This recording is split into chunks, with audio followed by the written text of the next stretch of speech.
Welcome to Stuff You Missed in History Class, a production of iHeartRadio.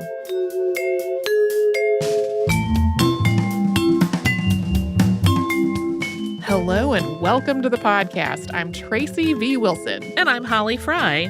I have had Horace Fletcher on my to-do list for a podcast for forever. He is best known for starting a food fad that came to be known as Fletcherism. And this involved largely chewing your food a lot. There were some other aspects too, but chewing a lot. There were a ton of food faddists in the early 20th century, and Fletcher was really one of the most famous. He probably, if you were ranking them, he would come in second to John Harvey Kellogg, who we've talked about on the show before. Kellogg called Horace Fletcher the, quote, founder of a new and wonderful movement. And if you've seen the movie The Road to Wellville and you remember the scene where they sing a song about chewing, there really was such a song. The song in the movie, not the real song. There doesn't seem to be like a surviving copy of the actual song, but there was a song that they sang in the dining room about chewing. So heads up. This episode is about a food fad, so we're going to be talking a lot about food and eating and restrictive diets and weight loss and all that kind of stuff. And then also, when I described what Fletcherizing involved to my spouse, he found it incredibly gross and insisted that I needed to warn people about that too. And just to be incredibly clear, we are not advocating any of these methods. In fact, we are not making any dietary recommendations whatsoever in this episode. We are just talking about them. Horace Page Fletcher was born August 10th, 1849 in Lawrence, Massachusetts. It's on the Merrimack River about 30 miles north of Boston. His parents were Isaac and Mary Blake Fletcher, and he was the youngest of their 4 children. A lot of his life sounds like it must have been both fascinating and exciting, but most sources repeat the same few points without a lot of concrete detail. Like a very brief obituary of Horace's father Isaac describes him as a stone contractor, a deacon at First Baptist Church of Lawrence, and one of Lawrence's oldest citizens when he died in 1885 at the age of 76. Other than that, we don't really know much about the family or what their life was like. Yeah, according to one person who wrote an obituary, he had been working on an autobiography. And this obituary writer was like, I sure hope that wasn't lost, but as far as I know, it was lost. If it does still exist somewhere, I wasn't able to find reference to it. We have a pretty good sense, though, that Horace always loved adventure. And when he was 9 years old, he tried to run away so he could go to sea. He did not go to sea. Somebody caught him and brought him back home. And then after that point, he was sent to school in New London, New Hampshire. Once he finished school, he once again tried to go to sea, this time successfully. He found a position on a whaler that was bound for Japan. And after this trip, he had just a lifelong fascination with Japan, and more specifically with Buddhism. After returning to the U.S., Fletcher enrolled in Dartmouth College, but he only stayed there for a year before setting off for more travels. He later described his life this way, quote, 4 complete trips around the world, 2 of them before the time of ocean steamship lines and continental railroads. 36 trips across the American continent by various rail, water, and stage routes, 16 voyages across the Pacific Ocean, and many across the Atlantic. Intermittent periods of residence in many different countries of Europe, in China, in India, in Japan, and in different localities in the Americas, as well as visits to parts remote from the lines of travel, such as South Africa, Yucatan, and the mountain regions of Mexico and Central America, that are the types of all the South American countries, and all of which residences and visits have been chosen at times of greatest interest in each locality. In response to the invitation of the spirit of adventure by which I have been led, these, together with no less than 38 distinct occupations, embrace the sum of my opportunities. So yeah, that reference to occupations. He was not always just traveling for its own sake, although I'm sure some of those trips were mostly about pleasure. He was also making money, doing things like working aboard ships and importing and exporting various goods. He also developed a reputation as an athlete and a marksman. In 1880, he wrote a pamphlet called ABC of Snap Shooting, Sporting, Exhibition, and Military. So along with describing how to raise, point, and fire a weapon all in one fast and efficient and accurate movement, this pamphlet also described a Fletcher ball bell that you could use as a thrown target. This was made from two metal hemispheres joined by a post, which would make a very distinctive ringing sound if the shooter hit it. He described at length why the Fletcher bell ball was superior to other types of thrown targets. The back of this pamphlet also contained an advertisement for a rowing machine, patent applied for, that Fletcher had designed, which came in different configurations, including ones meant to be used by rowing clubs. In 1880, so the same year that he published that pamphlet, the 31-year-old Fletcher was settled enough in San Francisco, California, that he actually registered to vote there, so presumably planning to stay at least for a little while. And a year later, he married Grace Adelaide Marsh, who was 24. Grace had a 4-year-old daughter named Ivy.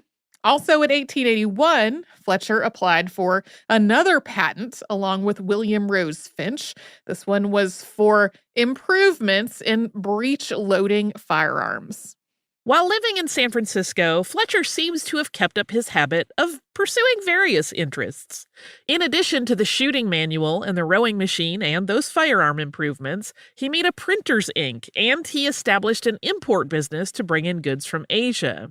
He liked to paint, and he exhibited his own work.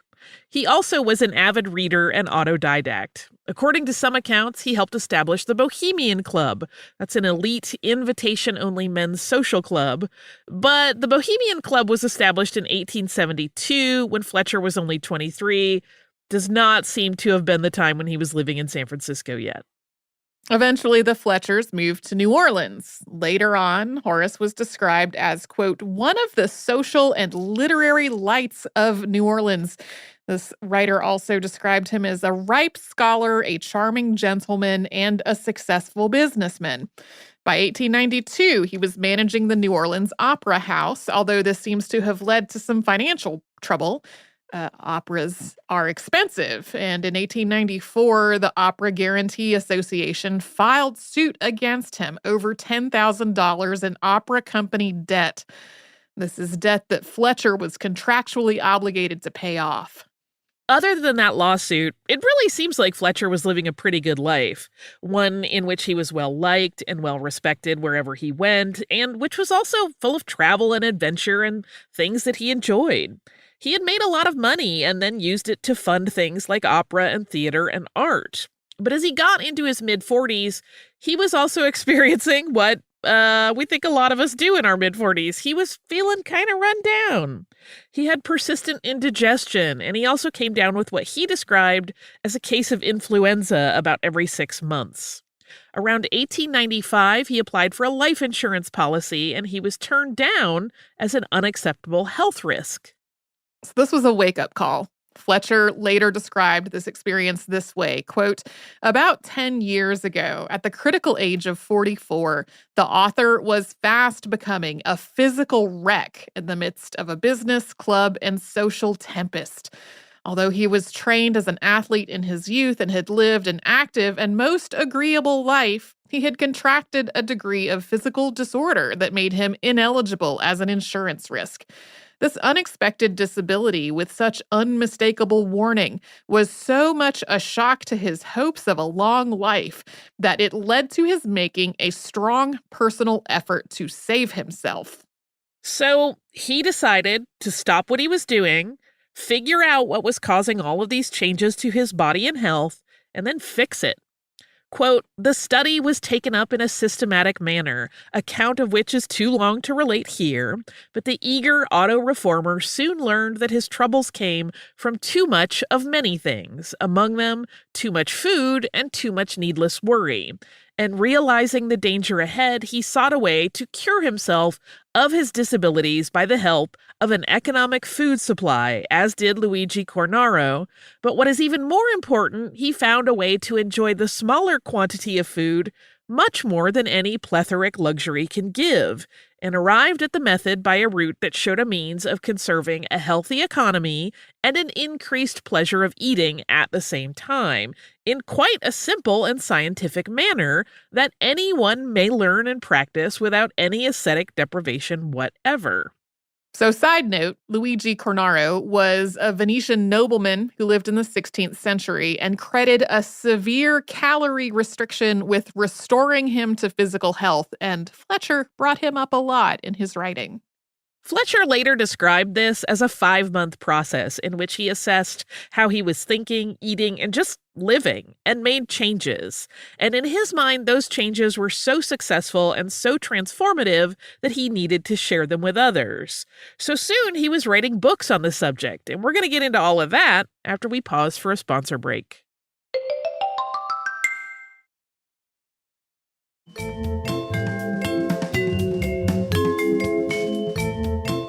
Although Horace Fletcher's most famous health advice was about chewing food, his first books didn't really focus on that at all.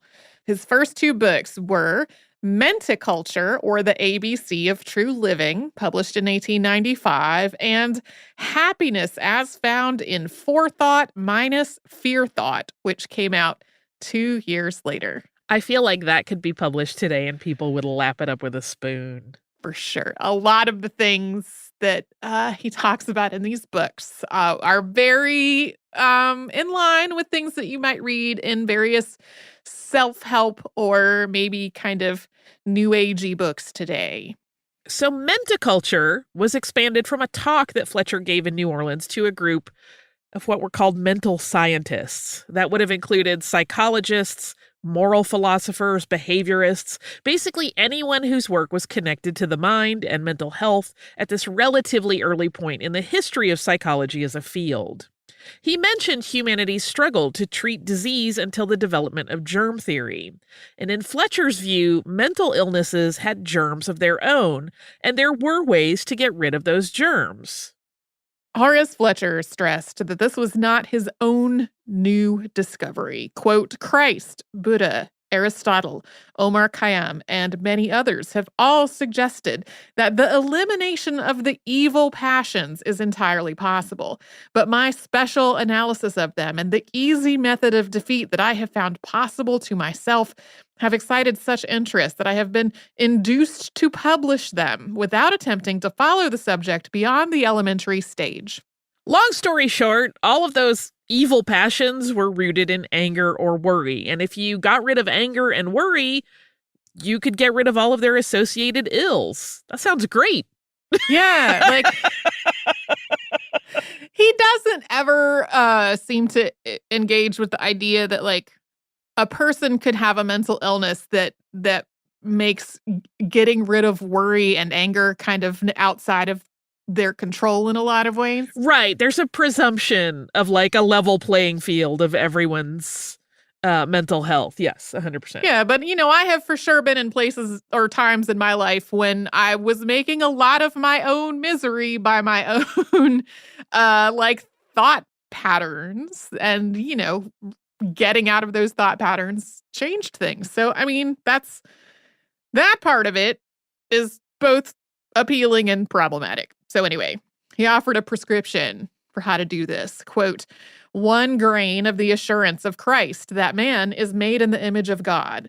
1 grain of respect for the responsibility of the care and culture of the divine essence with which we have been entrusted. 1 grain of the command of Christ, implying a possibility, be ye perfect as your Father in heaven is perfect. 1 grain of the example of Buddha, that a man can grow to perfection through the elimination of anger and worry and their brood of dependent passions. 1 grain of the wisdom of Aristotle, which declared that the passions are habits of the mind and can be gotten rid of as physical habits are gotten rid of. 1 grain of the assurance of Omar Khayyam that heaven and hell are within ourselves. 1 grain of the assurance of Christ that the kingdom of heaven is at hand. 1 grain of common sense applied to an analysis of mental handicaps and the discovery of their limitations. 1 grain of the today experience of the author that anger and worry are the roots of all the passions which depress and can be eliminated. Sounds great. Fletcher's next book, Happiness as Found in Forethought minus Fear Thought, was, quote, written in answer to many questions elicited by the publication of Menticulture. He offered further thoughts on anger and fear and getting rid of them, and outlined various definitions of concepts like altruism and envy. As an example, here is his definition of optimism. Quote, optimism is forethought. Christianity, pure and undefiled, is perfect optimism. Christ is the perfect optimist. And for pessimism, pessimism is fear thought. Pessimism is the devil. He stressed the need to stay focused on the present with such gems as, let us work together for a season in the now field, which is one of the best sentences I have ever read. We're just going to work in the now field. He also offered some aphorisms and rules for living, including don't be a sewer, which I think that's some good advice. Do not be a sewer. I used to have a dance teacher that would say that all the time, and I wonder if she knew this is where it came from. Don't be a sewer. In 1898, Fletcher published That Last Waif, or A Social Quarantine, a brief. This was a call for better treatment of children, especially orphaned and abandoned children, and he donated the book's proceeds to that cause. He gave in it an anecdote of seeing a child about 4 years old living in poverty in New Orleans during the Spanish-American War, and feeling moved to see such children better cared for. This wasn't a purely altruistic impulse. The hope was that this would protect these children from bad influences and allow them to grow up into productive, upstanding members of society. Fletcher proposed to do this by establishing kindergartens that would act as a social quarantine, which in his words meant, quote, throwing a perfect cordon of care around tender souls coming into a nation or community so that none shall escape contact with the wholesome suggestions and adequate nourishment that are essential to growth and habit forming according to the best intelligence of the science of child life. In this publication, he included a long list of recommended organizations that he thought should participate in this kindergarten project, as well as committees that needed to be established to carry it out. This work included a lot of references to educator Sarah Brown Ingersoll Cooper, who had been a prominent voice in the kindergarten movement until her tragic death just a couple of years before this. If you go looking for information about her, this death involved a suicide, so be aware. It reprinted some of her work as part of the book. Shortly before publishing The Last Wave, Fletcher also put out a pair of pamphlets on eating and nutrition. What Sense, or Economic Nutrition, and Nature's Food Filter, or What and When to Swallow. He combined and expanded on them in 1899, and the result was The New Glutton, or Epicure, which he revised again and republished in 1903. So, Menticulture and Happiness had detailed how he had improved his mental health by getting rid of anger and worry. And according to these works on food and nutrition, he had improved his physical health by changing how he ate, primarily by chewing a lot more. This was in the middle of a ton of food fads that developed in the late 19th and early 20th centuries. There was a big cultural focus on what to eat and how much to eat and how that could affect a person's health. We talked about James Salisbury and his meat-based diet not long ago on the show, and he started his research into that in the 1850s and 60s. Other people writing around the same time took the opposite view, that people ate too much meat and that a vegetarian diet was really the way to go. Of course, there have been vegetarians and people who primarily ate meat forever, but this went a little further with a lot of focus on the supposed curative benefits of these kinds of food choices. Raw foodists, fruitarians, and others took similar tacks, arguing that their specific diet was the key to perfect health. This is a pattern we still see today with various fad diets promising to cure everything all the time. So, within the scientific and medical communities, there was also a lot of discussion about how much people should eat, including how much of which nutrients. The term vitamin hadn't been coined yet, but various researchers were looking at things like sugar and protein, how much a person's body really needed to function. In the second half of the 19th century, various researchers started quantifying the energy in food as calories and developing instruments to measure calorie content. So while Fletcher's work was based on pretty much his own experience and his own reading, he was writing about it at a time when a lot of different people were suggesting that different foods or combinations of foods or nutrients or whatever could effectively act as cure-alls, and also studying the nutrients in food more methodically and how they affected the body, like in a more scientific, systemic way. During his months of examining his own life and habits, Fletcher had decided that he was eating too much and eating too fast, and that this was true of most other people as well. But he also came to some very erroneous conclusions about human anatomy and physiology.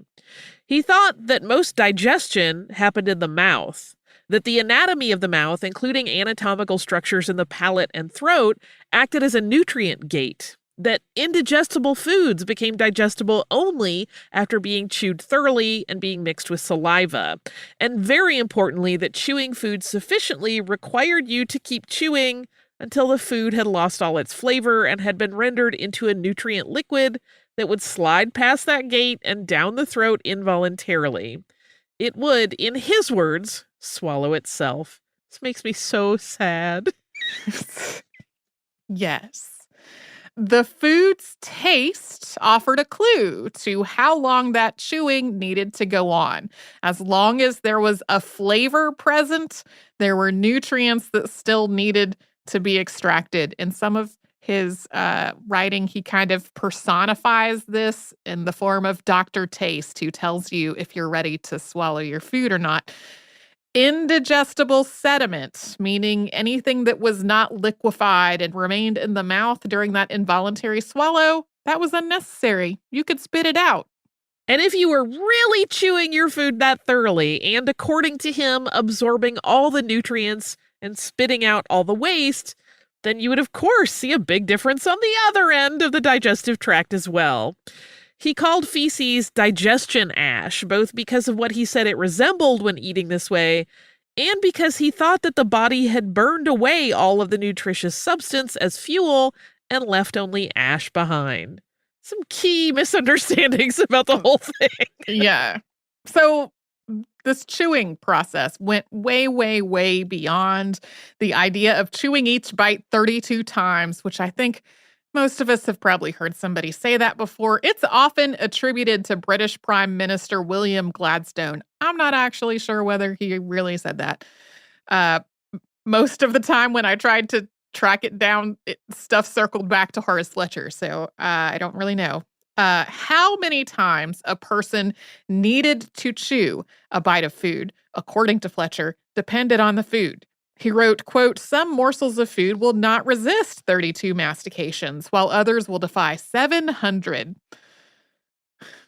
The author has found that 1/5 of an ounce of the midway section of the garden young onion, sometimes called the shallot, has required 722 mastications before disappearing through involuntary swallowing.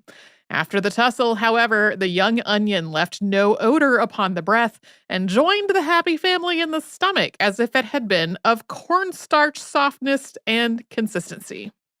Fletcher also applied his ideas to liquids. Quote, "Don't drink soup, don't drink milk, don't drink beer, don't drink wine, don't drink syruped sodas for the taste of the syrups.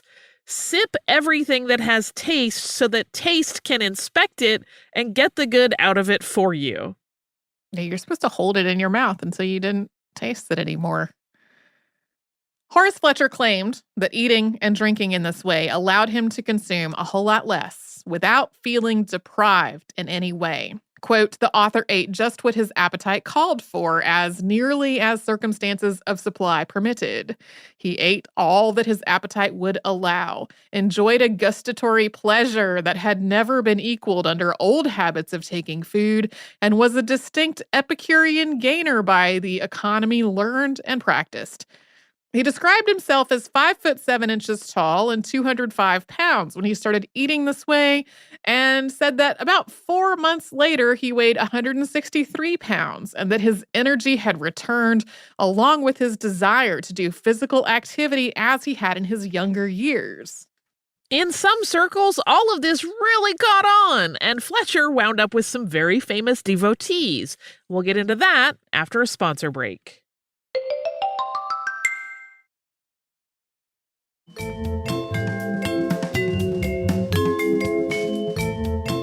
Horace Fletcher's The New Glutton, or Epicure, included some of the correspondence that he'd had with other high-profile people in the world of food and health fads.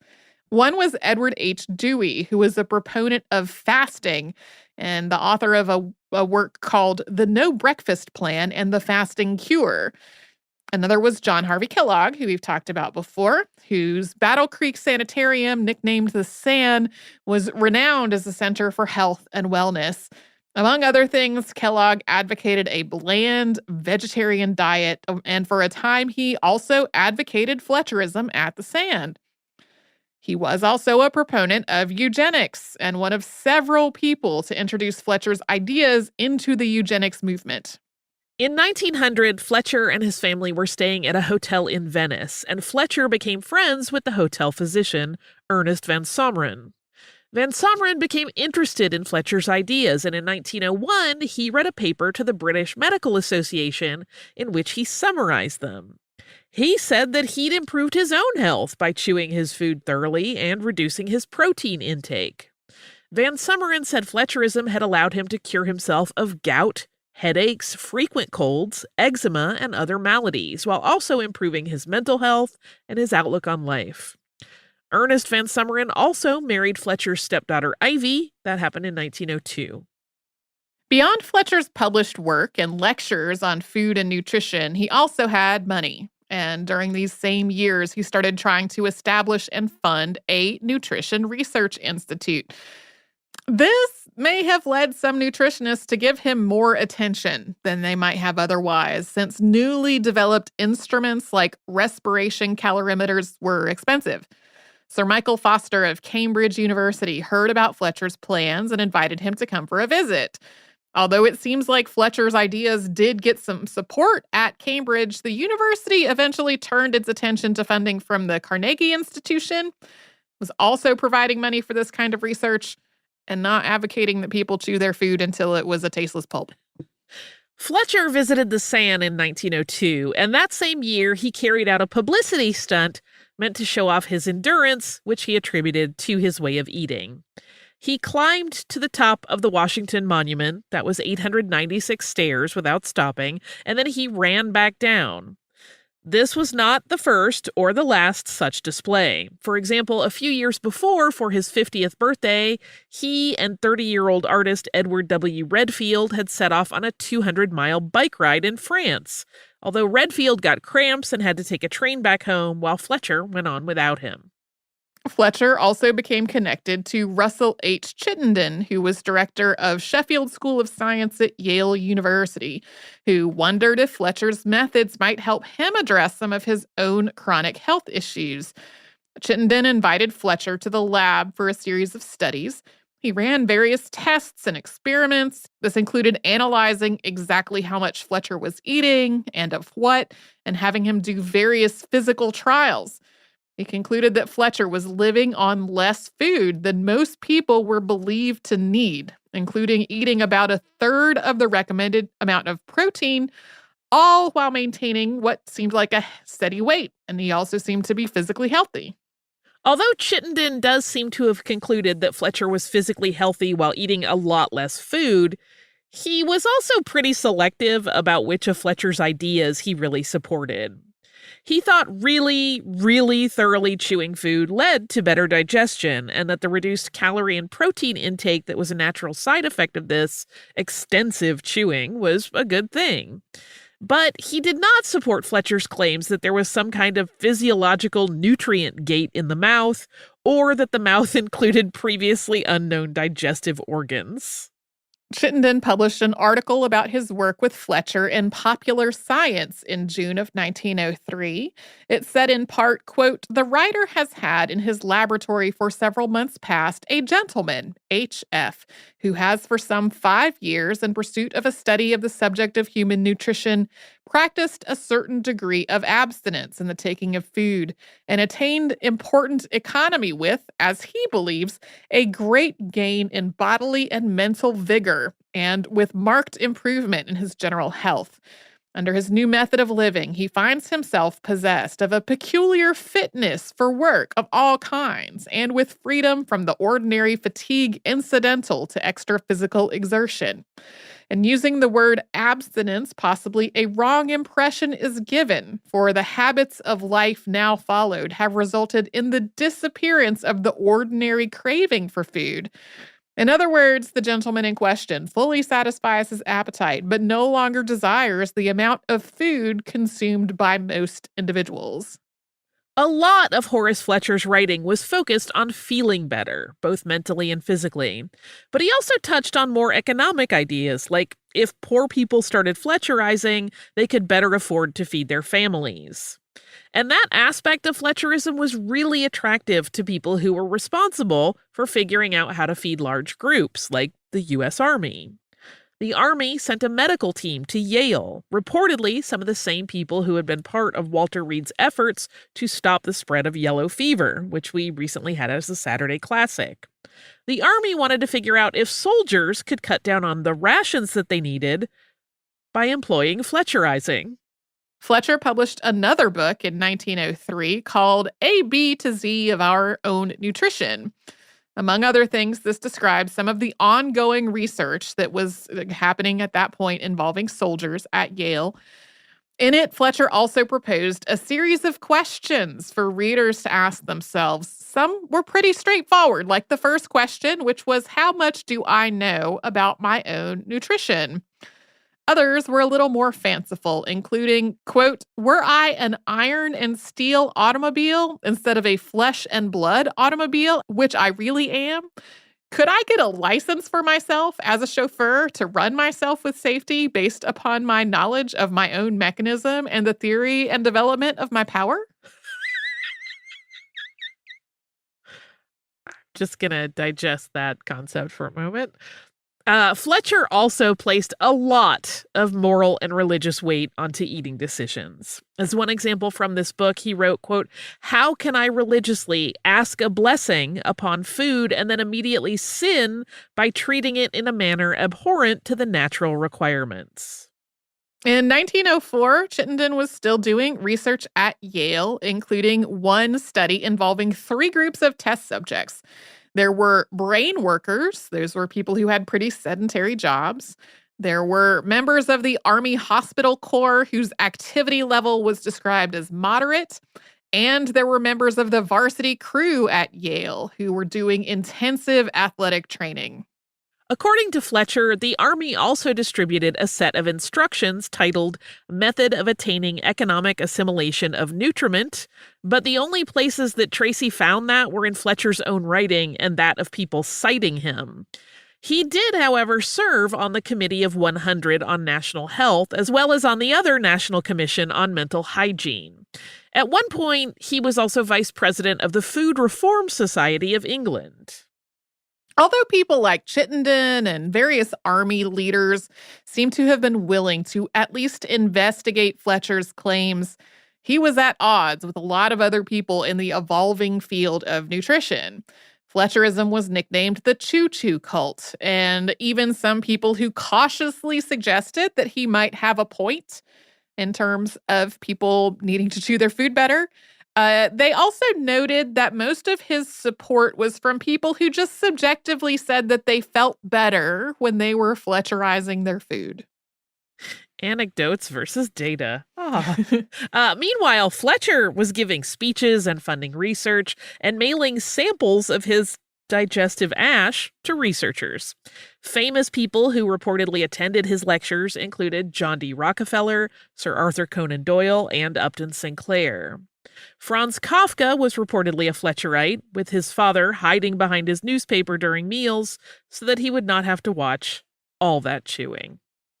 Two prominent devotees were author Henry James and his brother, philosopher William James. William discovered Fletcher's work first and sent a copy of one of his books to his brother. Both of them were really hoping that they could address various health concerns through Fletcher's methods. For a time, their letters to each other included a lot about Fletcher's ideas.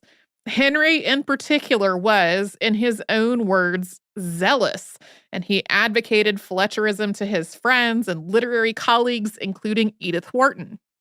Henry James wrote to Fletcher in 1905 and told him that after adopting his methods, quote, all my serenity and improvement return. William wrote to the Harvard Crimson that same year to encourage students and staff to attend one of Fletcher's lectures. But both brothers had given up on Fletcherism by 1908 and 1909. Apparently, Henry ultimately decided that living on so little food was a miserable experience. By that point, Fletcher had made another trip to Yale for another set of studies and physical tests. In his own words, at the age of 58, he did a set of trials under the observation of a Dr. Anderson. Quote, I lifted 300 pounds dead weight 350 times with the muscles of my right leg below the knee. The record of the best athlete was then 175 lifts, so I doubled the world's record of that style of tests of endurance. Just taking that in. Russell H. Chittenden published another report in Popular Science in 1907, describing another battery of tests of strength and endurance. It read in part, quote, why a man of 59 years of age without training should be able to far surpass the record for endurance made by young and vigorous athletes can only be surmised. But it certainly seems plausible to assume that the explanation is to be found in the careful dietary habits which this man has followed for the past 9 years. Still, other people were not nearly as complimentary. In 1909, journalist and theater critic Francis W. Crowninshield published Manners for the Metropolis, an entrance key to the fantastic life of the 400. In this book, Crowninshield wrote, quote, Fletcherites have lately added a new horror to dining out. These strange creatures seldom repay attention.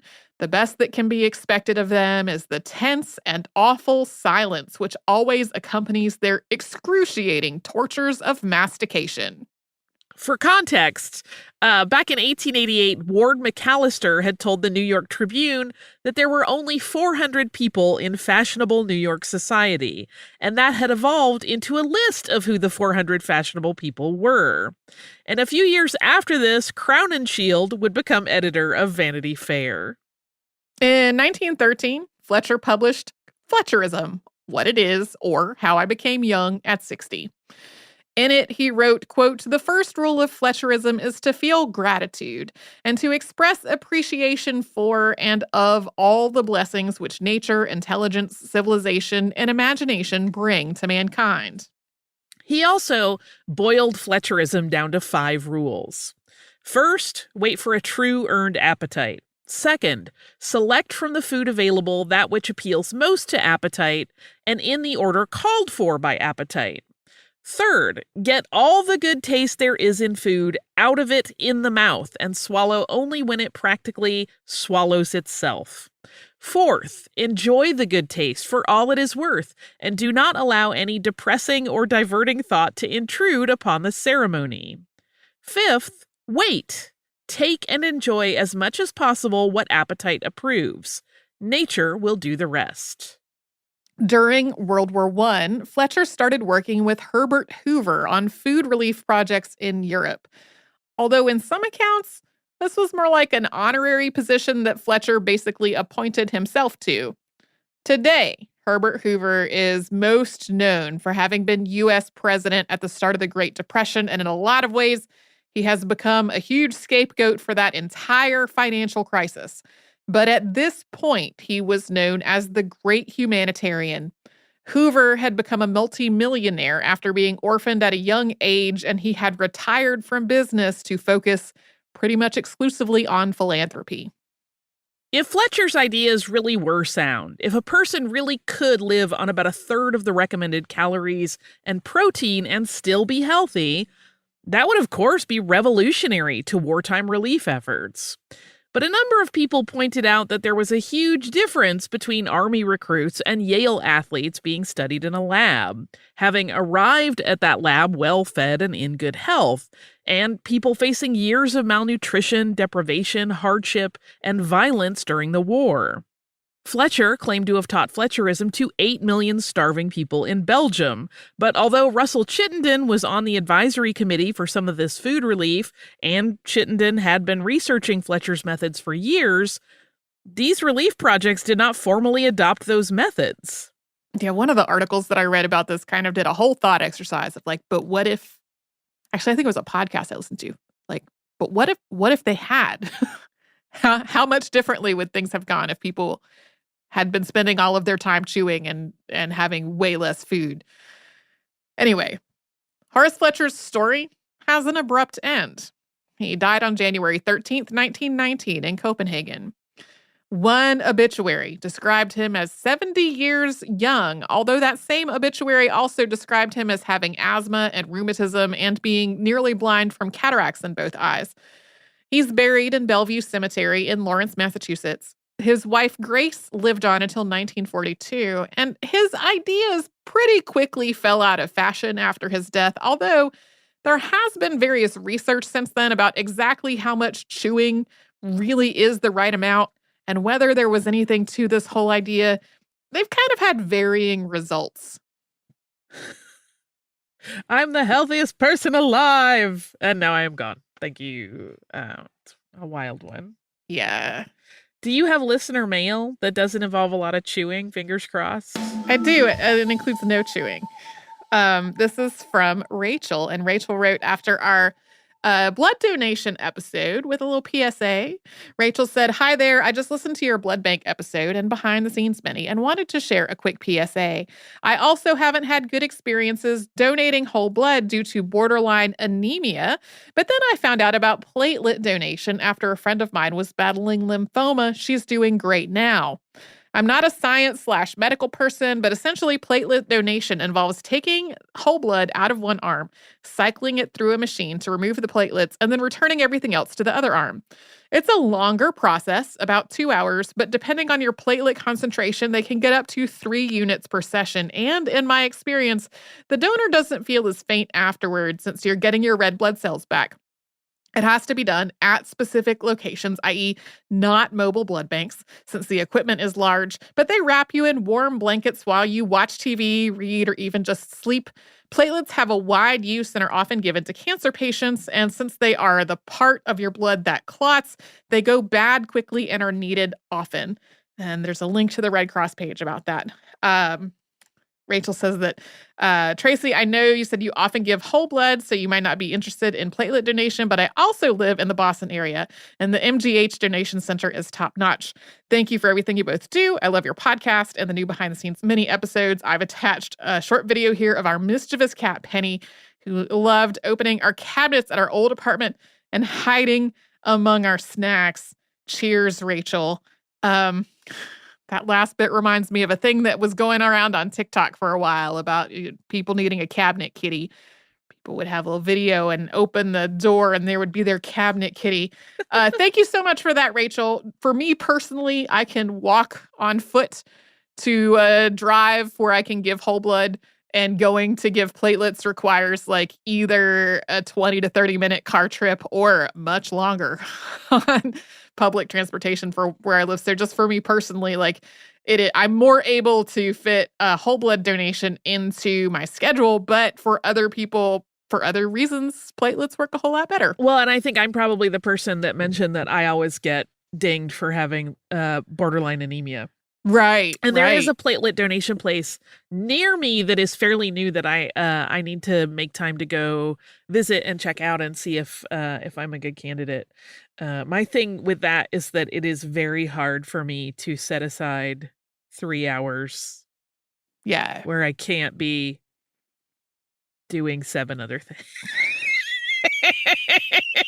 I was going to fill in your sentence by saying holding still for that long. It's very hard for me. That's like the trick. That's like an anxiety inducer when I'm like, do you mean I just sit?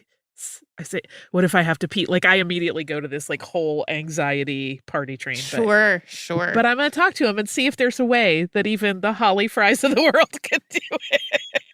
I don't know that this would necessarily help because part of this is needing or wanting to be up and around. But recently when I had a thing that was going to take up a bunch of my time, I picked something to binge watch and put it on my iPad so that I could just take the iPad with me wherever it was that I needed to be. And that helped a lot. So anyway, thank you so much for that PSA. If you would like to send us a note about this or any other podcast, we're at historypodcast@iheartradio.com. We're all over social media at Missed in History. That's where you'll find our Facebook, Twitter, Pinterest, and Instagram. And you can subscribe to our show on the iHeartRadio app or wherever you like to get your podcasts.